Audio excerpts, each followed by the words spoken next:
Hai semua, hari ini kita akan membahas kasus yang berasal dari Jember.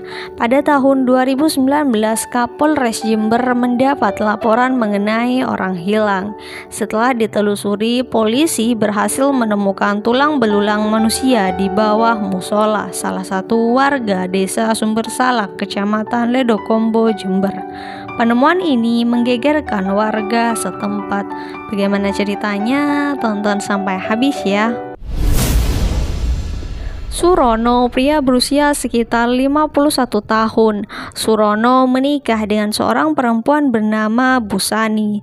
Mereka merupakan pasangan suami istri yang berprofesi sebagai petani kopi. Selama pernikahannya kurang lebih 30 tahunan, mereka sudah dikaruniai beberapa anak. Salah satunya bernama Bahar Mario, usianya 25 tahun. Surono sekeluarga tinggal di desa Sumbersalak, Kecamatan Ledokombo, Jember. Surono bukan hanya sekedar menjadi petani biasa, ia juga menjadi juragan kopi besar di daerahnya. Penghasilannya juga cukup fantastis. Pada saat musim panen bisa mencapai sekitar ratusan juta per bulan. Singkat cerita, pada tahun 2019 hubungan Surono dengan istrinya mulai tidak baik dan akhirnya mereka memilih untuk pisah ranjang. Surono memilih hal tersebut bukan tanpa alasan, melainkan Surono mengetahui istrinya main gila dengan pria lain bernama Jumarin. Suatu hari, Bahar Mario seketika mendidih saat mendengar cerita ibunya, Busani.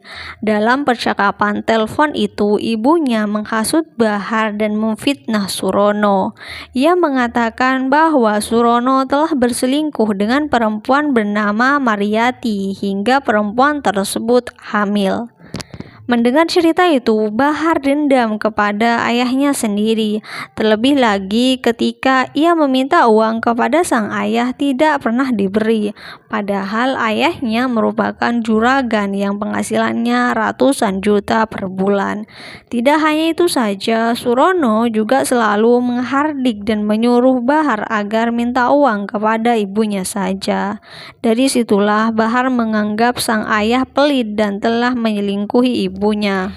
Emosi Bahar yang meluap-luap membuat ia lantas berniat untuk menghabisi Surono. Niat jahat itu ia utarakan kepada ibunya, Busani.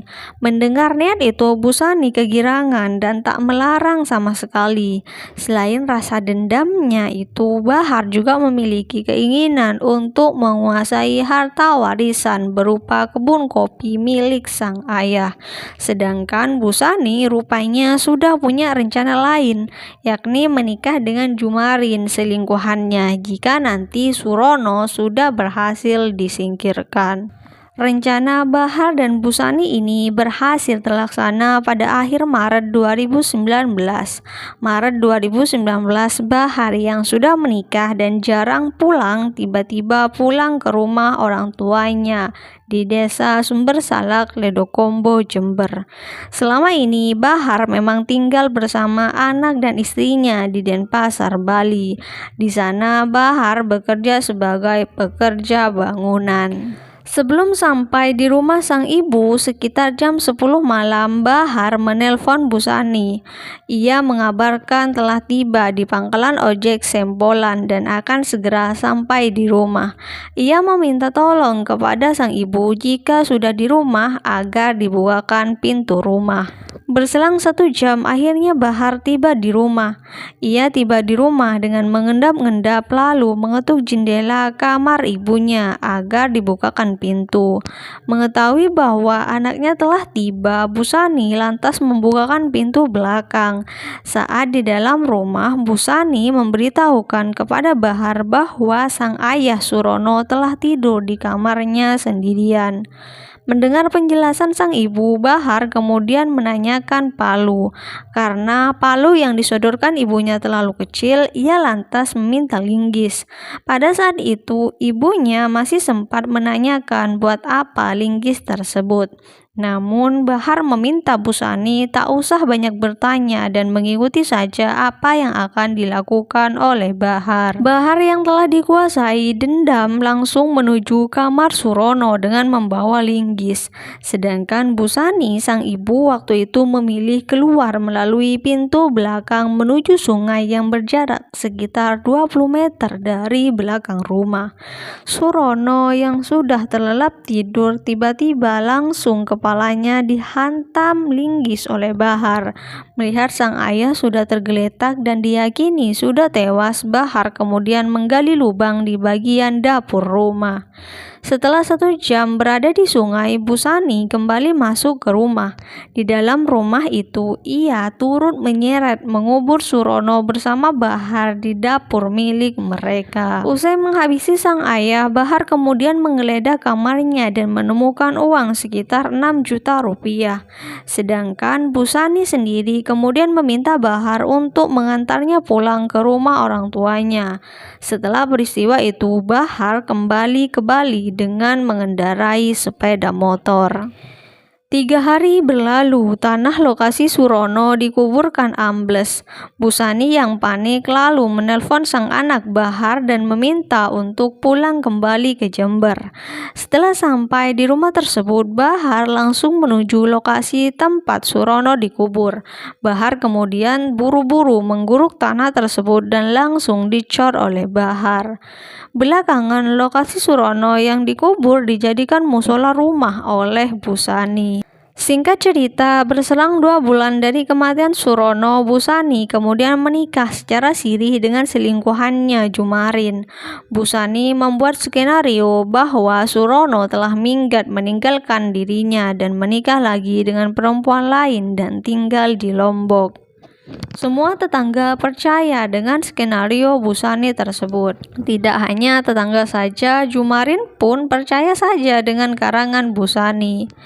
Setelah menikah, Busani dan juga Jumarin tinggal di rumah Surono dan tepat di bawah musola mereka merupakan kuburan Surono. Kurang lebih sekitar 7 bulanan mereka berdua menikmati harta Surono. Mereka berdua yang mabuk kepayang lupa bahwa harta yang selama ini mereka gunakan itu masih belum dibagi rata dengan sang anak Bahar Mario. Di sisi lain, Bahar yang sudah 7 bulan menanti-nanti harta warisan milik sang ayah yang tak kunjung dibagi oleh ibunya, akhirnya kesal dan marah. Bahar lantas membuat skenario seperti sang ibu. Ia menceritakan kepada para tetangga bahwa ayahnya Surono bukan pergi ke Lombok, melainkan ia telah dibunuh oleh Jumarin, ayah tirinya. Cerita Bahar ini selanjutnya dilaporkan ke perangkat desa setempat dan diteruskan kepada polisi. Mendapat informasi ini, polisi lantas melakukan penyelidikan. Polisi kemudian membongkar musola lokasi yang diduga jadi kuburan Surono yang hilang selama ini. Benar saja, di bawah lantai musola milik keluarga Surono ditemukan kerangka manusia. Setelah dievakuasi dan diidentifikasi, kerangka tersebut merupakan kerangka milik Surono. Tidak berhenti di situ saja, polisi memeriksa saksi-saksi tak terkecuali Busani yang merupakan istri Surono dan Bahar yang merupakan sang anak. Dari interogasi yang sudah dilakukan oleh polisi, terkuat bahwa pelaku adalah Busani dan Bahar.